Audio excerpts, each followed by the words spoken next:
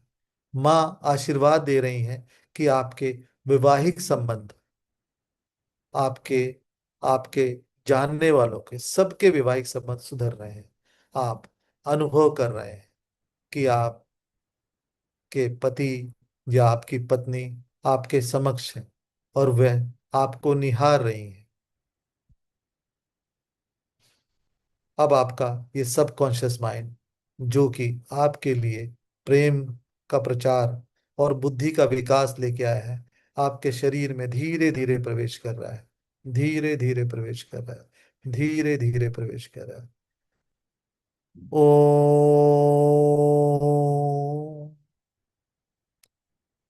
ओ,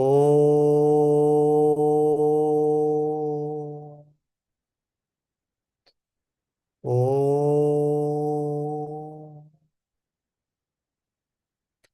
आप नई चेतना को अनुभव कर रहे हैं, और इस चेतना को लेते हुए धीरे धीरे अपनी आंखें खोलें। ओम।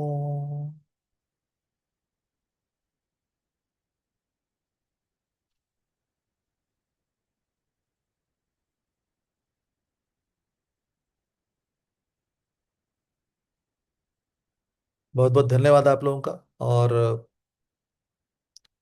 कि आप इस साधना में अपने आप को शामिल कर रहे हैं। और इस साधना में मैं हमेशा देवी से प्रार्थना करूंगा कि माँ आपके जो भी इच्छा है, क्योंकि आज आपके अंदर एक स्नेह की भावना आई है, आज आपके अंदर एक ऐसी भावना आई है कि जो आपको भक्ति में जो भय है उसको दूर कर रही है, जिसे हम अध्यात्म कहते हैं। जब अध्यात्म का मतलब होता है किसी चीज में रिसर्च करना, लेकिन आज आज आप आप वो शक्ति आई है जो आपकी भय को दूर कर रही है। अभी तक जितने भी ढकोसले थे, जितनी भी चीजें थी, सबसे परे हैं। अब आप और माँ है, बस, और कोई नहीं। Thank you. कोई अगर अपना अनुभव शेयर करना चाहता है तो कर सकते हैं, एक दो लोगों का ले लेते सर, नमस्ते सर। हैं। हाँ नमस्ते। रितु जी। सर, जैसे कि मैं रोज बता रही हूँ, रोज कह रही हूँ कि बहुत अच्छा लगता है करने के बाद। लेकिन एक चीज और भी अनुभव करती हूँ, साधना करने के बाद मुझे सर में भारी भारी फील होता है। और बहुत मतलब आधा पूरा घंटा रहता है कि थोड़ा भारी भारीपन फील होता है, तो ऐसा क्यों होता है? लेकिन मैम ऐसा है फीलिंग कि, बहुत अच्छी आती है। नहीं, मैं जैसे आप साधना कर रही हैं तो आपको अच्छा लगता होगा, लेकिन उसके बाद भारीपन, क्योंकि हाँ जो जी। अंदर के विचार हैं, जो अंदर की चीजें हैं, वो निकलने की कोशिश करती है। अब बाहर से एक चीज दबाई जा रही है, जैसे कि मैं अगर आपसे बोलूं कि मैं एक बहुत सारी जैसे कहते हैं ना कि आपको कहीं पे रख दिया जाए और ऊपर से एक भार रख दिया जाए, तो क्या जी। होगा?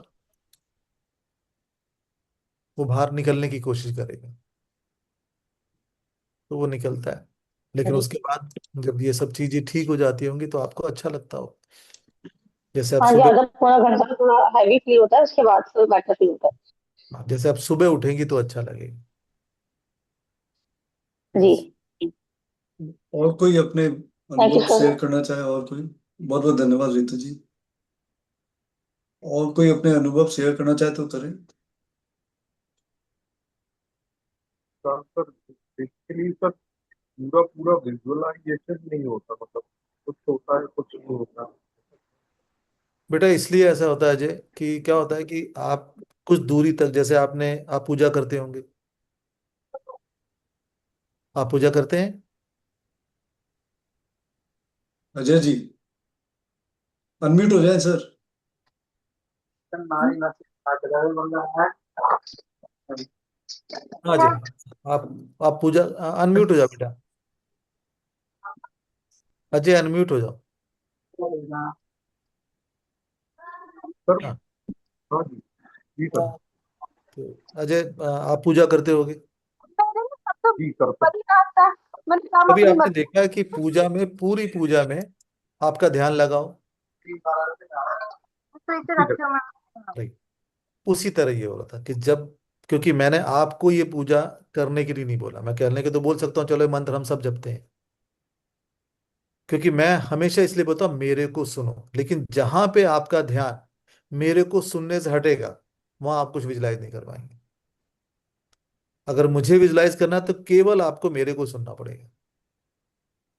और हमने इस चीज को इसीलिए किया, जैसे आप एक अच्छी मूवी देखते हैं, एक अच्छी म्यूजिक सुनते हैं, तो उस म्यूजिक में जब सुनाई दे रहा होता है, तो आपको बाकी सब चीजें सुनाई नहीं देती हैं, केवल आपको म्यूजिक सुनाई देता है। और तभी उस म्यूजिक में आप रम जाते हैं, आप खम जाते हैं। लेकिन अगर उस वक्त आप दूसरी चीजें करें तो नहीं विजुलाइज होगा, कभी विजुलाइज नहीं होगा। ठीक है जी। तो उसके लिए हम, मतलब हम हमेशा ये सोचते हैं कि भाई, जब भी आप ये साधना करें तो थोड़ा सा अपने आप को शांत कर लें, क्योंकि इसलिए हम ओम का जो ध्वनि लेते हैं ना, वो इसीलिए होती है। जो ओम का ओंकारा लेते हैं वो इसीलिए लेते हैं। और कोई अपने विचार व्यक्त करना चाहे तो कर सकते हैं।